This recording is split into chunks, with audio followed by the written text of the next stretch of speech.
예수님께서 이 땅의 사역을 마치시고 특별히 십자가에 죽으시고 부활하시고 또 이 땅에 계시다가 당신의 사역과 삶에 대해서 정리를 다 하시고 이제 하늘로 성천하게 되어지시죠. 그러면서 주님이 제자들에게 명령을 주십니다.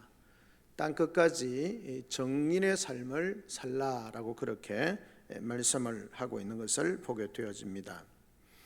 그리고 주님께서 말씀합니다. 너희가 예루살렘을 떠나지 말고 아버지의 약속하신 것을 기다리라, 그렇게 말씀합니다.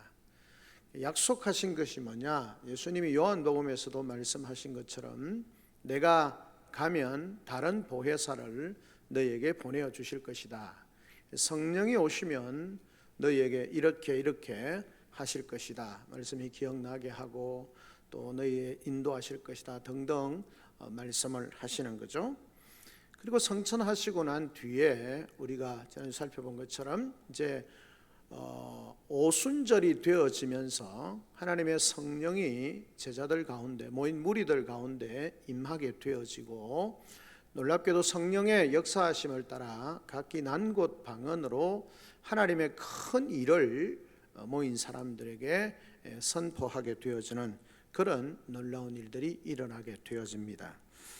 우리는 그것을 흔히 교회에 임한 하나님의 성령의 역사하심, 그래서 교회를 통해서 이제 성령의 인도하심을 따라서 교회가 하나님의 역사를 주님이 계획하신 이 땅에서의 구원 역사를 이루어 가시는 것이다 라고 그렇게 볼 수 있습니다. 그래서 우리는 반독에서 말씀드려서 이제 귀에 딱 쥐가 앉으시겠지만 사도행전을 사도들의 행전이라고 그렇게 말하기도 하고 성령행전이라고 그렇게 말하기도 합니다. 그러니까 하나님의 성령이 사도들을 통하여서 역사하신 것이고 그 사도들이 행하는 일은 주님이 그 땅 가운데서 이루시고자 하는 그 일을 감당해 가는 그 일인 것입니다. 그래서 사도행전 구조가 늘 말씀드린 것처럼 예루살렘, 예수님께서 말씀하시면서 오직 성령이 너희에게 임하시면 너희가 권능을 받고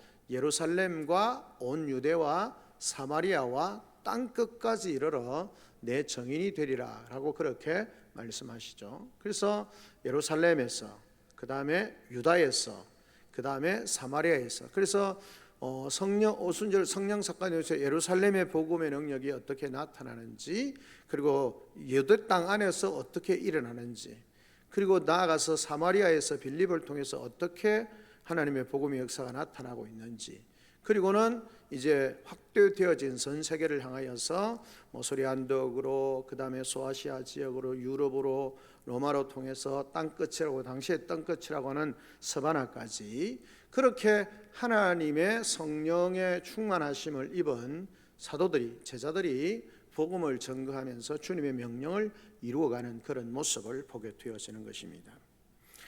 하나님의 성령의 역사하심을 통해서 하나님의 나라가 확장되어져 가는 것이고, 그리고 그 성령은 믿음의 공동체인 교회 가운데 이루어지게 되어지는 것을 보게 되어집니다. 자, 그런 면에 있어서 교회와 우리가 지금 계속적으로 수요를 하는 하나님 나라, 궁극적으로 하나님 나라를 이루어가는 일에 있어서 교회와 하나님 나라가 어떤 관계, 또 교회는 하나님 나라에서 어떤 모습, 어떤 역할을 하는가에 대해서 우리가 생각해 보려고 하는 것입니다. 흔히 교회는 불완전한 하나님 나라의 모형이라고 그렇게 말할 수 있습니다. 그러니까 교회는 하나님 나라의 모형이다라고 말합니다. 왜 그러냐면 하나님의 나라라고 하면, 나라라고 하는 개념은 우리가 아는 것처럼 대한민국 어떤 국가 나라 그런 개념보다도 나라라고 이야기를 하면 우리가 아는 것처럼 주권과 영토와 백성이라는 거죠.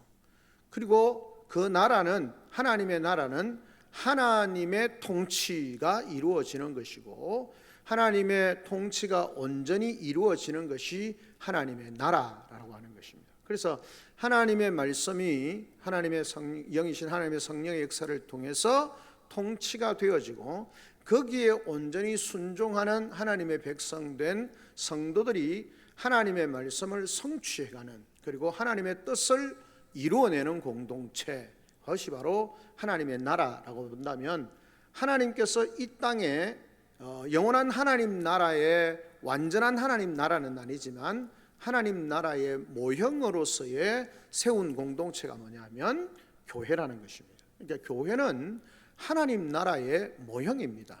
모형이라는 말은 그것을 보면서 완전한, 온전한 하나님 나라에 대해서 우리가 생각을 하게 되어지는 것이죠. 그렇게 보면 우리가 교회를 가볍게 얘기하는 것이 아니라 교회를 통하여서 세상 사람들이 하나님의 나라, 저 사람들이 주장하는 하나님의 나라가 어떤 것인가 하는 것을 부분적으로 알 수 있는 것이 교회를 통해서 나타나야 한다는 겁니다. 그러니까 교회가 하나님의 말씀이 성취가 되어지면서 그 하나님 나라의 영광스러움과 아름다운 모습들이 교회 가운데 나타나야 한다는 것입니다. 교회가 사람들의 모임이니까 다 똑같지? 예, 맞습니다. 그렇지만 교회는 사람들의 모임이 맞지만 그 교회는 구속받은 하나님의 백성들, 하나님이 우리의 왕이시고 주인이시고 구주가 되시고 왕이 되신다는 사실을 고백하는 거죠. 그리고 그 하나님의 백성들의 삶의 원리는 세상의 법이나 세상의 도덕적 기준이 아니라 하나님의 말씀이라는 거죠. 하나님의 말씀이 이 공동체 가운데서 이루어져야 합니다. 그래서 세상이 교회를 보면서 그런 영광된 하나님 나라를 사모할 수 있어야 되는 거죠. 그런 면에 있어서 우리 자신과 우리 가정과 우리 교회가 하나님 나라의 영광스러움을 우리가 잘 드러내고 있는가라고 하는 것을 우리가 생각해 보아야 하는 것입니다. 그런 측면을 우리가 늘 생각을 하면서 교회가 어떤 공동체고 어떤 모습으로 되어져야 되는가라고 하는 것을 늘 생각해야 합니다. 그러면 교회의 주인이 하나님이시죠. 주님이십니다. 그러면 교회는 늘 뭘 생각해야 됩니까? 하나님의 뜻, 하나님이 말씀하시고 하나님이 이루시고자 하는 바가 무엇인가를 늘 생각해야 합니다. 목회자도 교회의 지도자들도 성도들도 이 교회 공동체를 생각할 때 하나님께서 이 공동체를 통해서 뭘 하시기를 원하시는가, 이 공동체가 어떤 공동체가 되기를 원하시는가에 대해서 말씀을 통해서 늘 깨달아 알아야 하는 것입니다. 그리고 그 공동체의 힘은 궁극적으로 하나님의 성령에 충만한 사람들을 통해서 나타나게 되어진다라고 하는 것을 늘 기억을 해야 되는 거죠. 그렇게 되어질 때 교회는 이 세상 가운데서 교회로서의 존재를 제대로 할 수 있고 하나님께서 교회를 통해서 이 땅 가운데 이루시고자 하는 일을 행해갈 수 있게 되어진다라고 하는 것을 기억해야 하는 것입니다. 자, 그러면 교회, 이 땅에 완전하지 않는 불완전한 그런 교회이고 그럼에도 불구하고 하나님 나라의 모형인 교회가 이 땅 가운데서 어떤 모습으로 또는 어떤 상황에 처하게 되어지는가를 생각해 보아야 되는 것입니다. 그래서 교회가 어떤 존재인가를 세상 가운데 보여주어야 되고, 그리고 교회는 하나님의 명령을 따라서 하나님 나라를 증거하는 공동체가 되어져야 합니다. 그것을 우리는 흔히 전도라고 그렇게 표현을 하고 있는 거죠. 그래서 교회는 전도의 사명을 감당하는 공동체가 되어져야 하는 것입니다. 그리고 그런 복음을 증거하는 교회 공동체, 영광스러운 교회를 드러내는 그 일을 행하다 보면 늘 뭐가 따릅니까? 고난이 따른다라는 것입니다. 왜냐하면 하나님의 나라는 완전한 하나님의 나라는 아니지만 교회 거룩한 하나님 나라를 이 땅 가운데서 전파하며 나아갈 때에 세상은 하나님을 향하여 대적하고 높아진 사단 마귀의 권세에 의해서 하나님의 나라가 확장되어지는 것을 거부하는 거죠. 방해하는 겁니다. 그래서 할 수만 있는 대로 모든 방법을 통해서 교회를 교회되지 못하게, 또는 교회가 복음 증거의 사명을 감당하지 못하도록 그 일을 행한다는 것입니다. 그것이 다양한 방법으로 드러나게 되는 것이고, 우리는 그것을 교회를 향한 핍박 또는 교회가 당하게 되어지는 고난이라고 하는 것입니다. 핍박과 고난은 교회 가운데 당연히 있는 것이다 라고 하는 것을 기억해야 합니다.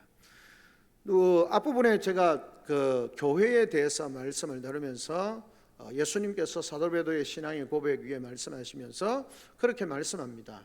예수님께서 엄부의 권세가 결코 교회를 이기지 못한다라고 그렇게 말씀을 하면서, 엄부의 권세가 할 수 있으면 교회를 핍박하고 무너뜨리기 위해서 온갖 다양한 방법으로 박해를 하고 고난을 준다는 것입니다.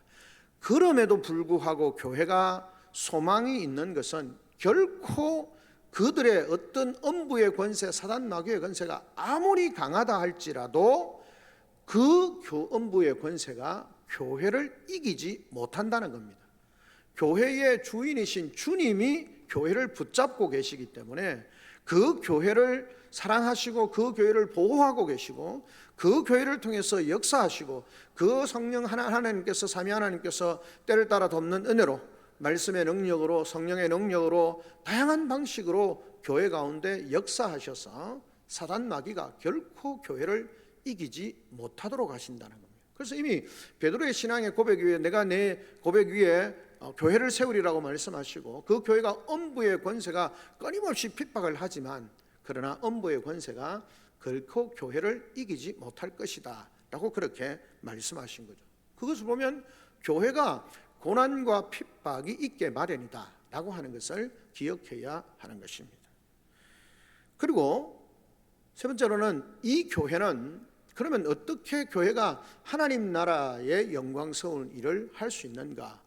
결국은 그 하나님 나라의 소망을 가지고 있는, 그 엄부의 권세가 결코 이기지 못할 것이라고 하는 확신과 소망 가운데 그 하나님 나라가 확장되어지고 하나님의 뜻이 이루어지도록 헌신하는 사람들을 통해서 하나님의 나라가 확장되어지는 거죠. 그렇게 보면 교회는 거룩한 하나님 나라에 대한 소망을 가지고 있는 사람들의 헌신으로 세워져 가는 것이고, 교회는 헌신된 하나님의 사람들이 많을수록 하나님의 뜻을 온전히 이루어가는 일을 감당하게 되어진다라고 하는 것을 기억해야 하는 것입니다. 자, 그렇게 보면 교회가 해야 하는 중요한 사역을 우리가 몇 가지 생각을 해보면, 이렇게 교회는 하나님의 복음을 증거해야 되고 하나님 나라의 영광스러움을 드러내야 되고 증거해야 되고, 그러다 보면 고난과 핍박을 당하게 되어지고, 그럼에도 불구하고 소망 가운데 하나님께서 이루실 것에 대한 확신을 가지고 헌신하고 충성된 일꾼들을 통하여서 교회가 하나님의 나라를 확장하고 하나님의 뜻을 이루어 간다면 교회가 뭘 해야 되는가라고 하는 것입니다. 그래서 교회가 모이면 첫 번째, 교회는 거룩한 구원받은 하나님의 백성들의 공동체이기 때문에 그 하나님의 구원의 은혜에 감사하며 찬송과 영광과 경배를 받으시기 합당하신 하나님을 예배하는 것이죠. 그러니까 교회는 예배 공동체입니다. 중요한 게 예배 공동체입니다.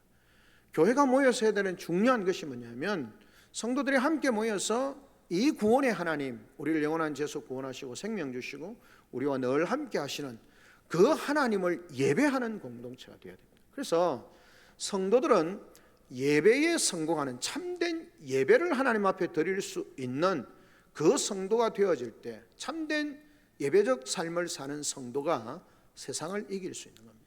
그래서 예배적 공동체여야 된다라고 하는 거죠. 그래서 예배를 잘 가르치고 예배를 잘 드려야 하는 것입니다. 그리고 또 뭐냐 하면, 교회는 성도의 교제가 잘 이루어져야 합니다. 성도의 교제가 잘 이루어야 됩니다. 끼리끼리 좋은 사람끼리 모이고 이런 것이 아니라, 자신의 이권을 위해서 모이는 그런 것이 아니라, 교회는 하나님 안에서의 성도의 교제를 잘 나누어야 합니다. 누가 누구에게 어떤 영향력을 지나치게 미치거나 이런 것이 아니라, 하나님의 은혜 가운데서 구원받은 하나님의 공동체로서 서로가 서로에게 하나님께서 내게 주신 은혜를 인하여서 감사하고, 성도들에게 함께 주신 은혜를 나누면서, 예배소서에 나오는 것처럼 모든 사람이 장성한 분량에 이르면서 각각 주신 재능과 은사를 따라서 교회 공동체를 성숙하게 성장하게 해야 하는 거예요. 그러니까 내게 주신 은혜와 은사를 따라서 성도의 교제를 통하여서 교회가 건강하고 거룩한 공동체로 세워져 가야 하는 것입니다. 만약에 성도와 성도가 만나는데 마음에 부담이 있고 불안함이 있고 불편함이 있고, 그러면 성도의 교제가 아닙니다. 그거는 그럴 수 없는 거죠. 성도의 교제를 잘 나누어야 하는 것입니다. 자, 그러기 위해서 뭘 해야 됩니까? 교육을 해야 되겠죠. 성도들을 교육해야 합니다. 하나님의 말씀을 통해서 성도들을 교육하는 것이 중요한 것이고요. 그리고는 그 교육을 통해서 그다음에 뭡니까? 교회의 사명인 전도와 선교의 사명을 감당하는 거죠. 그리고 우리가 함께 모였을 때 우리 안에서의 거룩한 공동체로 서로 봉사하는 그 삶뿐만 아니라 교회 공동체가 세상을 향하여서 복음과 또 전도의 사명을 감당할 때 그 방법 중에 하나가 봉사를 통해서도 잘 섬기는 것이 필요하다라고 하는 것을 우리에게 보여줍니다. 그래서 사도행전은 그런 다양한 부분들을 우리에게 보여주고 있습니다. 사도행전을 통해서 이런 교육이라든지 아니면 전도와 선교라든지 교제라든지 아니면 봉사라든지 이런 모습들이 다양하게 사도행전 속에 사실은 나타나는 거죠. 왜냐하면 교회의 모습이기 때문에 그렇습니다. 사도행전은 교회의 역사이고 교회 행전이기도 하고, 그 다음에 사도들의 행전이기도 하고 교회 행전이기도 하고, 그 다음에 성령의 행전이기도 하고 하는 거죠. 다 함께 연결이 되는 것입니다. 그래서 우리 교회도 바로 사도들의 터 위에 세운 교회로서, 거룩한 교회 공동체로서 교회 행전을 써가는 것이고, 우리 교회를 이끌어 가시는 성령 하나님의 인도하심을 따라서 나아감으로 하나님의 역사를 이루어 가야 하는 것입니다. 그런 면에서 보면 첫째 우리가 생각해야 되는 것이 뭐냐면, 오늘 본문에서 우리에게 보여주는 것은 뭐냐면 예수 그리스도를 자랑하는 겁니다. 예수 그리스도를. 오늘 우리가 나오는 것처럼 성전 미문이라고 하는 곳에 벌어진 한 사건을 우리에게 보여주고 있는 것입니다. 그렇게 말합니다. 이 성전 미문에 들어가면서 나가는데 사람들이 늘 보는 사람이 있었습니다. 그는 나면서부터 걷지 못한 사람이었다라고 그렇게 말씀을 하고 있는 것을 보게 됩니다. 그러니까 천성적으로 태어나면서 선천적 기형아로 그렇게 태어난 것이죠. 나면서부터 못 걷게 된 이를 사람들이 메어서 성전 미문에 데려다 놓습니다. 왜 그러냐면 성전에 예배하러 들어가는 사람들에게 구걸하기 위해서, 또 시장통에 있는 것이 아니라 또 성전에 들어가는, 성전에 예배하러 들어가는 사람들이 조금 긍휼함과 다른 사람들을 돌아보는 마음들이 있을 것이다 라고 생각을 하고 성전 미문에 그렇게 엎드려 있는 거죠. 그리고 지나가는 사람들의 발걸음 소리가 들릴 때마다 그들에게 긍휼과 자비를 구하는 것입니다. 그런데 매번 그렇겠지만 특히 그날은 베드로와 요한이 기도 시간에, 여기 성경에 보면 제9시의 기도 시간에 그렇게 성전에 기도하러 들어가다가 늘 베드로와 요한도 성전에 기도하러 갔을 것이고 이 안전병이도 늘 거기에 엎드려 있었겠죠. 그 이전에도 그랬을 겁니다. 근데 오순절 성령 사건이 있고 난 뒤에 얼마나 시간인지 정확하지는 않습니다. 근데 어쨌든 성전에 기도하러 들어갈 때 그 안전뱅이가 눈에 확 들어오는 거죠. 그래서 보면 이야기합니다. 날마다 미문이라는 성전에 두는 자라 그가 베드로와 요한이 성전에 들어가려 함을 보고 구걸하거늘. 평소에도 구걸했을 거 아닙니까? 근데 앞에 이제 우리가 아는 것처럼 드러나는 것은 뭡니까? 다른 것 없습니다. 오순절 성령 사건밖에 없는 거죠. 성령이 충만한 사람이 되어졌을 때에 평소에 지나가면서 그냥 보게 되어졌던 일반적인 상황이었던 엎드려서 구걸하는 사람은 여전히 있고, 또 자신들은 여전히 기도하러 가는 상황이지만 하나님의 성령께서 그들 가운데 역사할 때 새로운 마음이 생기는 겁니다. 영혼을 향한 불쌍한 마음도 생기고 그들에게 복음을 전해야겠다는 마음도 생기고. 그래서 베드로와 요한이 어떻게 합니까?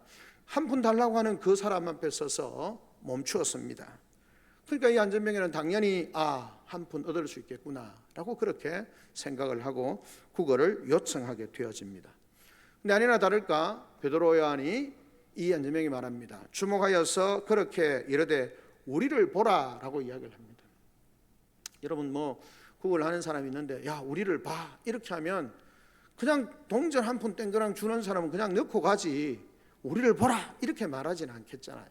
우리를 보라라고 이야기하면 이 안전병 입장에서 뭔가 대통령 큰 건수 하나 얻었겠다 이래 시큰한 마음으로 그냥 고개를 들었지 않겠습니까? 뭔가 큰 게 있을 것 같아서 고개를 들었는데 고개를 들고 간절한 마음으로 보고 있는데 그의 입에서 나오는 말은 충격입니다. 은과 금은 내게 없다는 겁니다. 지금 그가 앉아있는 이유가 뭡니까? 한 푼 더 받기 위해서 엎드려 있는데 뭐라고 말합니까? 은과 금은 내게 없다라는 겁니다. 실망이 되겠죠. 그런데 곧 이어서 나오는 말이 뭡니까? 은과 금은 내게 없거니와 내게 있는 것으로 내게 주느니 나사렛 예수 그리스도의 이름으로 명하노니 일어나 걸어라 라고 그렇게 말씀을 하는 겁니다. 베드로와 요한에게 그들의 삶에 충만한 것이 뭡니까? 예수 그리스도의 이름이라는 겁니다. 예수 그리스도의 이름. 그 이전에 베드로와 요한은 오순절 성령 사건이 있기 이전에 베드로와 요한은 예수 믿는 것 때문에 예수님이 십자가에 잡히실 때 예수님이 성천하시고 난 뒤에도 어쩌면 두려운 마음으로 거리를 자유롭게 활보하지 못하고 위축되어 있고 숨어 있었던 그들의 모습 아닙니까? 그런데 이제는 성전 미문에 들어가면 성전 입구를 들어가면서 하는 말이 뭡니까? 나사렛 예수 그리스도의 이름으로 명하노니 일어나 걸어라 그렇게 말합니다. 예수 그리스도의 이름이 더 이상 자신들의 삶을 불안하게 하거나 두렵게 하거나 위축되게 하는 이름이 아니라는 겁니다. 오순절 석정 사건 이후에 교회를 통해서 역사하시는 하나님의 성령을 통해서 역사하시는 그 일을 경험하고 난 뒤에 이 베드로와 요한의 입속에는 뭡니까? 마음속에는 예수 그리스도의 이름에 대한 예수 그리스도의 사역에 대한 예수 그리스도의 능력에 대한 신뢰가 생기는 거죠. 교회는 뭘 자랑하는 공동체입니까? 무슨 능력을 나타내는 공동체입니까? 다른 것 아닙니다. 교회가 무슨 건물이 화려한 것, 교회가 돈이 많은 것, 우리 교회에 무슨 권세가 있는 사람, 무슨 도지사가 오고 무슨 시장이 오고 무슨 누가 오고 그것을 자랑하는 것은 교회가 아닙니다. 교회가 자랑하는 것은 오직 하나입니다. 예수 그리스도. 그 예수 그리스도를 자랑하는 것이 바로 교회입니다.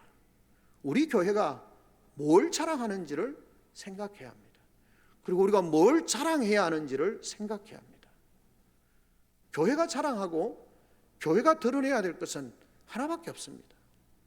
예수 그리스도의 그 이름과 예수 그리스도께서 우리를 위해서 행하신 그 놀라운 사역, 구원 사역, 오순절 성령 사건이 임하면서 성령이 충만한 가운데 각기 난 곳으로 한 것이 뭡니까? 하나님의 큰일. 하나님의 큰일이 뭐겠습니까? 예수 그리스도를 이 땅에 보내시고 그 예수 그리스도께서 우리를 위해서 십자가에 죽으시고 예수 그리스도의 십자가의 죽으심으로 말미암아 우리의 모든 죄가 사함을 받고 그 예수 그리스도로 말미암아 구원을 얻게 되어지는 그 놀라운 일을 선포하는 거죠.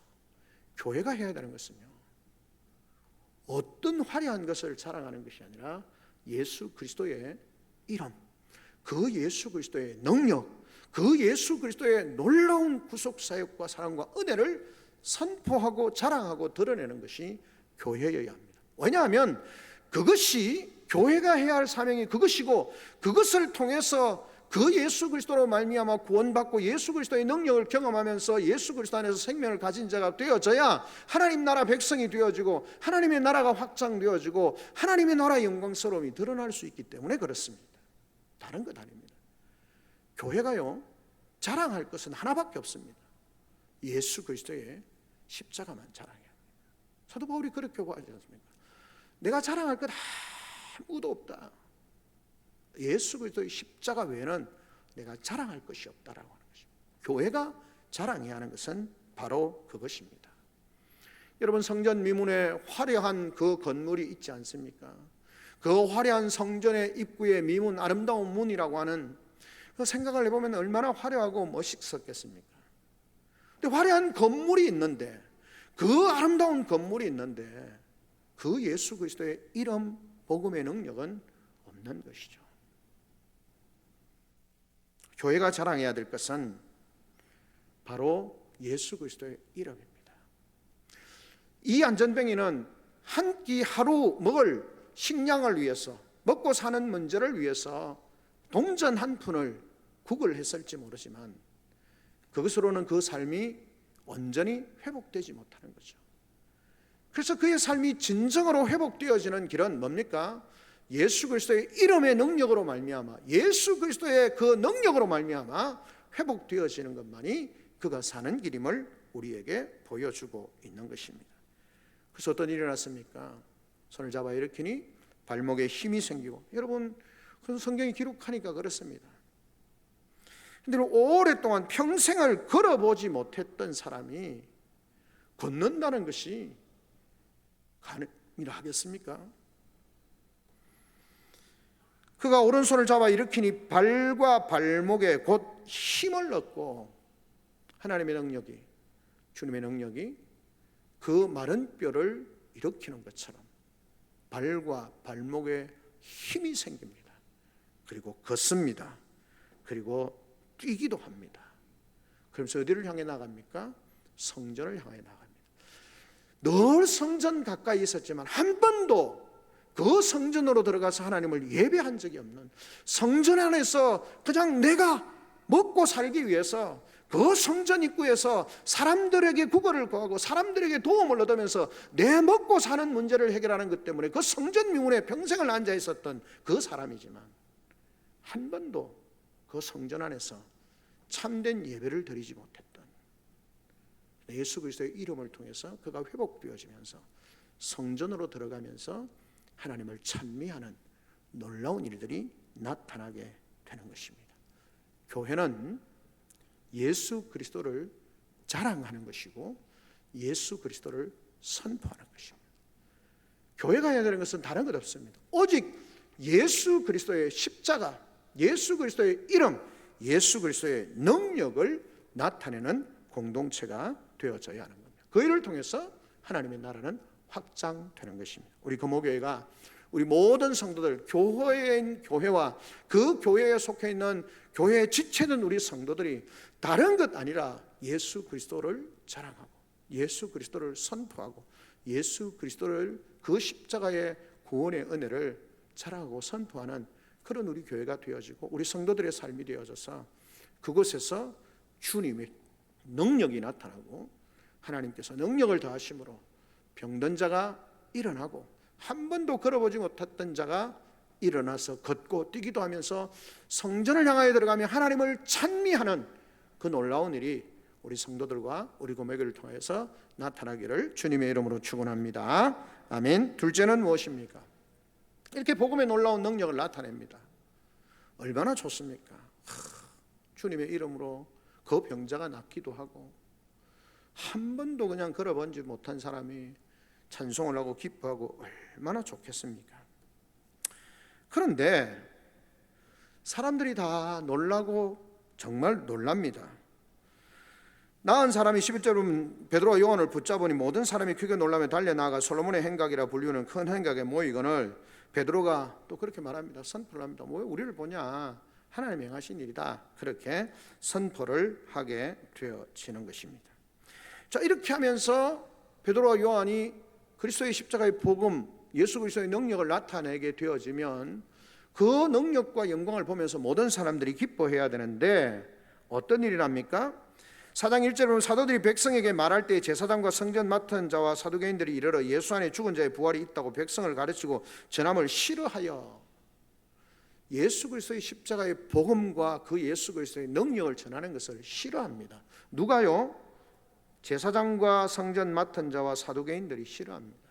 당시의 종교의 기득권자들이 싫어합니다. 사단마귀는요, 꼭 우리가 생각할 때 사단마귀 이라면 원수같이 무슨 뿔이 나가지고 뭐 이런 사람들이 교회를 핍박하는 것처럼 보일 수 있습니다. 근데 착각입니다. 교회 안에도 복음을 방해하는 사람이 있을 수 있습니다. 목사가 바르게 하지 못하면 그 목사가 복음을 방해하는, 여러분 대제사장이, 제사장들이, 바리새인들이, 사두개인들이, 여러분 그들이 겉으로 어떻습니까? 교회를 섬기고, 유대교회이긴 합니다만 교회를 섬기고 종교 지도자들입니다. 근데 예수 그리스도의 십자가의 복음을 전가하고 예수 그리스도의 이름으로 능력을 행하는 걸 싫어합니다. 우리 잘 생각해야 합니다.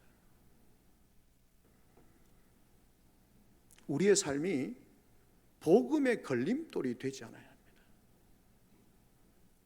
그걸 우리가 잘 생각해야 되는 거죠. 어쨌든 그 말은 사단 마귀는 할 수 있는 모든 방법을 통해서 복음이 전파되는 것을 막는 거죠. 그 말은 무슨 말입니까? 복음대로 살아가려고 하는 사람에게 고난과 핍박이 있다라는 것입니다. 그것이 교회 안에서도 종종 일어날 수 있고요, 물론 교회 바깥에서 일어나는 건 당연한 것이고요. 공중의 권세 잡은 자는 할 수만 있는 대로 산필자를 두루 찾아다니고요, 복음을 전하는 일을 방해하고요. 복음이 전파되어지는 곳에 성령이 역사하시면 사단 마귀도 악령도 역사를 합니다. 방해하는 거죠. 그것이 어떻게 드러납니까? 우리 가운데 고난으로 드러납니다. 핍박과 고난으로 드러난다는 것입니다. 우리는 예수 믿으면 만사형통한다고 생각을 합니다. 만사형통 맞습니다. 그런데 여러분, 우리가 생각하는 만사형통이 아니에요. 모든 일이 잘 되는 게 아니고, 사도 바울이 고백하는 것처럼 내가 예수 그리스도 안에 있음으로 말미암아, 빌보서는 내가 모든 것을 할 수 있다는 거예요. 만사형통이죠. 고난에도 처하고 빈궁에도 처하고 어려움에 처하도 모든 상황 가운데서 내가 예수 그리스도로 말미암아, 내가 예수 그리스도 안에 있음으로 말미암아, 그분의 능력으로 말미암아 내가 넉넉히 이긴다라는 겁니다. 그게 만사형통이에요. 세상 사람들이 보면 만사형통 아니에요. 성도의 삶은 우리가 만사형통 맞아요. 근데 그 만사형통은 세상 사람들이 말하는 만사형통이 아니고요, 예수 그리스도의 능력과 복음이 우리 속에 살아있을 때에 어떤 상황도 넉넉히 이겨갈 수 있는 힘과 능력이 생기고, 그것을 통해서 사단이 우리를 박해를 통해서, 유혹을 통해서, 온갖 방법을 통해서 우리를 넘어뜨리려고 하지만 우리가 거기에 우겨삼을 당하지도 아니하고 넘어짐을 당하지도 아니하고 복음을 통해서 이겨가는 거죠. 그 모든 유혹과 어려움을 뚫고도 복음을 향해서, 하나님 나라를 향해서 믿음으로 달려가는 것입니다. 그것이 만사형통입니다. 세상 사람들이 생각하는 것처럼 만사형통인 것처럼 보이지만 그건 결국 망하는 거예요. 복음이 아니라 세상의 유혹과 쾌락을 쫓아서 세상 사람들이 좋아하는 성공적인 삶을 쫓아서 살아가다 보면 망하는 거예요. 그건 만사형통이 아니에요. 멸망이에요. 복음 없이 살아가는 것은 멸망이에요. 자, 고난이 우리에게 있다는 것입니다. 교회가 고난이 있을 수 있습니다. 아니, 고난이 있습니다. 끊임없이 복음을 박매하는 거죠. 사랑하는 성도 여러분, 우리 가운데 복음이 전파되어질 때, 복음을 살아낼 때 고난은 당연히 있는 겁니다. 그래서 성경은 말합니다. 내가 고난을 당하는 것을 이상한 일 당하는 것으로 여기지 말라는 겁니다. 당연히 복음 안에서 고난이 있다는 겁니다. 그것을 우리가 잘 생각해야 됩니다. 핍박도 있고 고난도 있습니다. 위협도 있습니다. 그래서 사도 바울이 순교를 당하기도 하고요, 사도 바울이 온갖 고난을 당하기도 하는 것입니다. 그래서 여러분, 뒤에 가면 어떻습니까? 고난을 통해서 예루살렘 교회가 핍박을 통해서 흩어지게 되어지고요, 사도행전 12장에 보면 야고보의 순교가 기록되어 있고요, 베드로도 옥에 갇힙니다. 12장과 16장 22절에 보면 계속 고난이 다가옵니다. 교회는 고난을 당할 수밖에 없습니다. 완전한 하나님의 나라가 이 땅에 임하기 전까지는 고난과 핍박이 있을 수밖에 없다는 겁니다. 이와 같이 그리스도의 복음이 왕성하게 전파되고 교회가 발전할 때 고난은 반드시 따라옵니다. 그래서 하나님 나라에 들어가기 위해서 고난은 따릅니다. 바울은 루스드라와 이고니온과 안디옥에 있는 제자들의 마음을 굳건하게 하면서 그렇게 말합니다. 이 믿음에 머물러 있으라. 우리가 하나님의 나라에 들어가려면 많은 환난을 겪어야 할 것이다 라고 그렇게 사도행전 14장 22절에 말합니다. 복음을 전파하고 난 뒤에 우리가 하나님 나라에 들어가려면 복음을 살아내는 일은 쉽지 않고 많은 고난을 겪어야 될 것이다. 그러나 그 고난 가운데 절망하지 아니하고 말씀을 따라서 성령의 도우심 가운데 그 믿음을 지켜갈 때 하나님 나라를 이 땅에 펼쳐가고 우리는 영원한 하나님 나라에 들어갈 수 있게 되어진다. 라고 그렇게 말씀하고 있는 것입니다.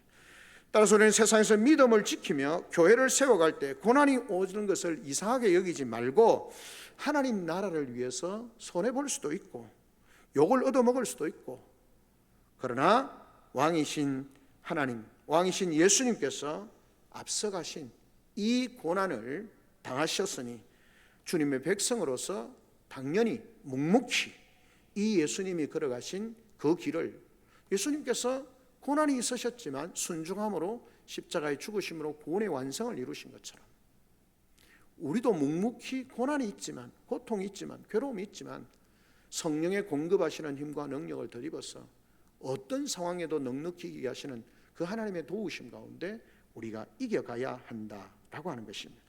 예수님께서 세상 끝날까지 우리와 항상 함께 있겠다고 하셨고, 그 예수님은 날마다 우리에게 말씀을 통해서 고난과 어려움을 당할 때 피할 길도, 감당할 수 있는 힘도 능력도 주신다라고 말씀하고 있습니다. 그래서 교회는 고난을 당합니다.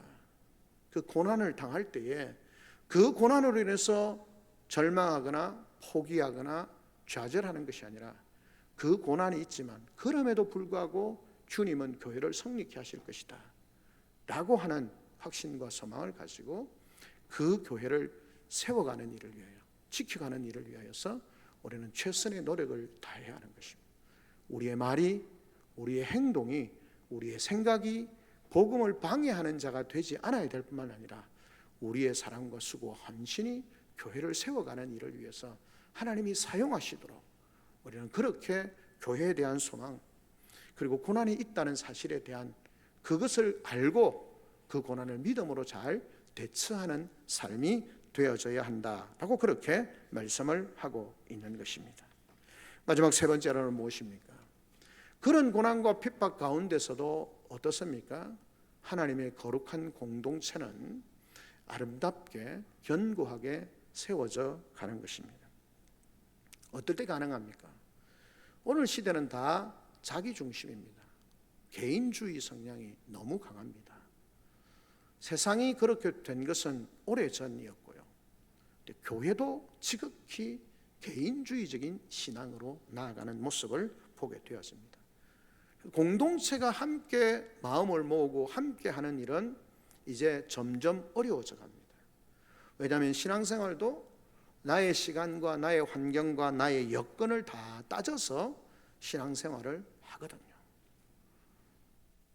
내 시간이 중요하고, 내 환경이 중요하고, 내 삶의 패턴이 중요하고, 내가 생각하는 가치관이 중요하고, 여러분 신앙도, 그 하나님의 말씀 신앙도 그 개인의 성향을 뚫지 못합니다.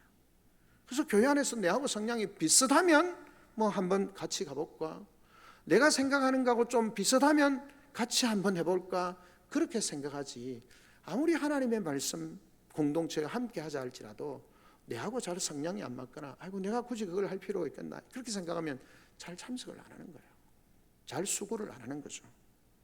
그러면 공동체는 그 소망 가운데서 하나님의 뜻을 이루어가기가 어려운 것이죠. 사도행전 4장 32절과 35절에 보면 말합니다.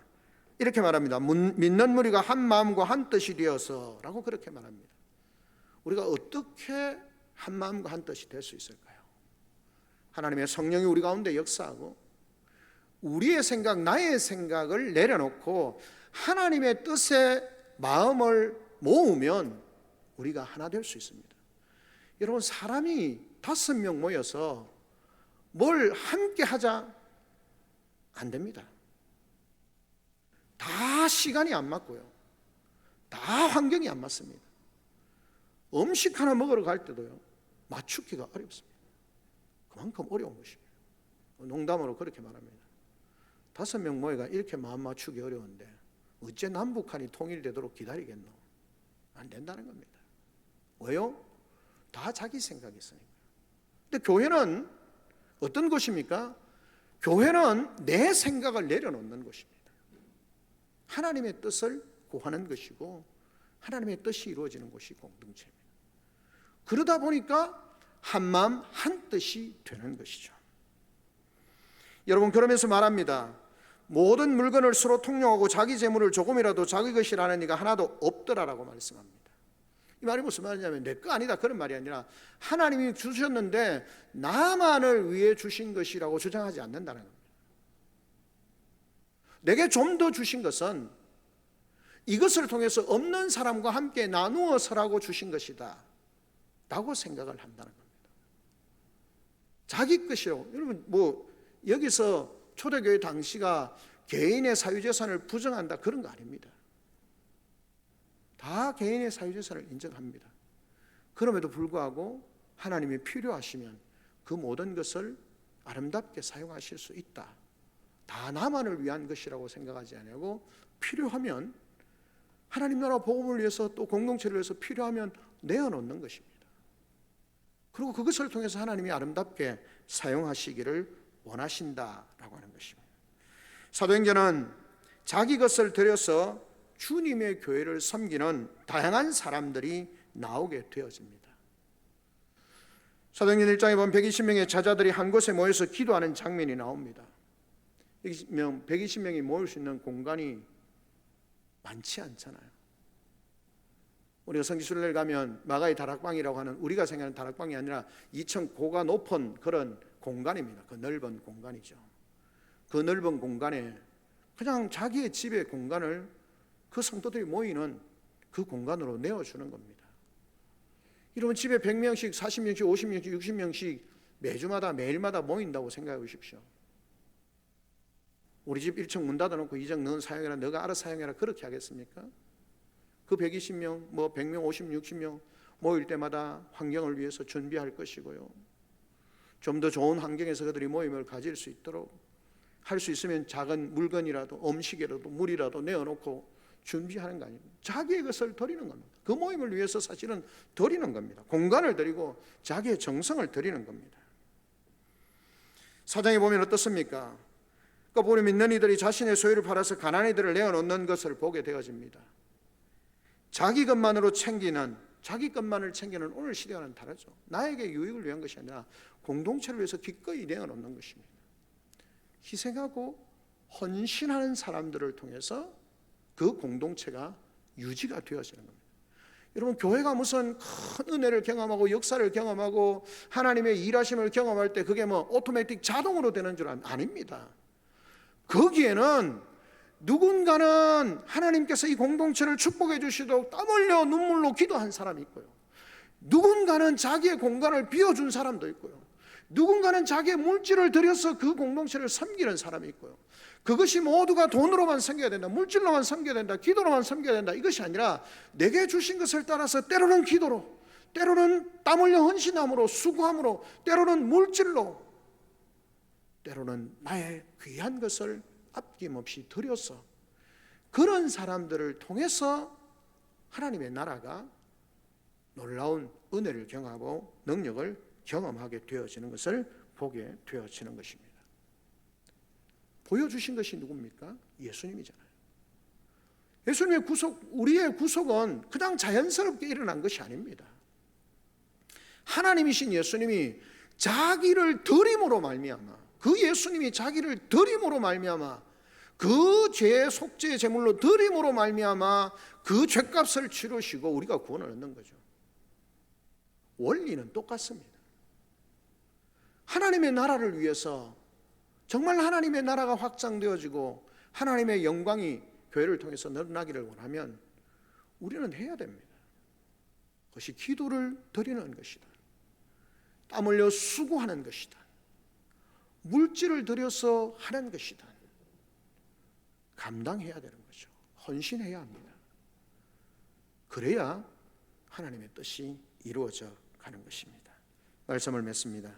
사랑하는 성도 여러분, 초대교회의 모습을 통해서 교회와 하나님의 나라, 어떻게 교회가 이 땅에 하나님 나라를 이루어가는 일을 위해서 사용되어질 수 있는가라고 하는 것을 생각했습니다. 우리는 예수 그리스도만 자랑하고 복음만 자랑해야 합니다. 그렇지 않습니까? 그것이 있을 때 우리가 정말 주님의 놀라운 역사를 경험할 수 있게 되는 것이죠. 복음을 전하는 일에는 고난이 따른다는 것을 기억해야 합니다. 그것을 두려워하지 않아야 합니다. 그리고 힘을 모아서 그 고난을 함께 이겨내야 합니다. 그리고 우리는 헌신해야 합니다. 섬겨야 합니다. 자기 것을 하나님이 내게 주신 은사와 내게 주신 물질과 내게 주신 재능과 내게 주신 것을 가지고 하나님의 교회 공동체를 위해서 하나님 나라를 세워가는 일이고 하나님 나라를 확장하는 일을 위해서 드려야 합니다. 찬송을 잘하는 것이면 찬송을 통해서, 내가 기도를 오래 할 수 있고 진실된 기도를 할 수 있도록 기도를 통해서, 내가 사람들이 보기에 좀 어떨지 모르겠는데 땀 흘려 수고하고 성도들을 섬기는 일을 해서 내가 할 수 있다고 하는 거예요. 내게 좀 더 물질이 여유가 있다고 물질을 들여서 하는 거예요. 그 일을 통해서 하나님의 나라가 확장되어지고 하나님의 영광이 드러나는 것입니다. 우리 교회가 이 하나님 나라를 이루는 일에 있어서 우리에게 주신 재능과 은사를 따라서 이런 놀라운 헌신과 수고를 통해서 주의 뜻을 이루어가는 아름다운 우리 금호교회가 되어지기를 주님의 이름으로 축원합니다. 아멘. 우리 시간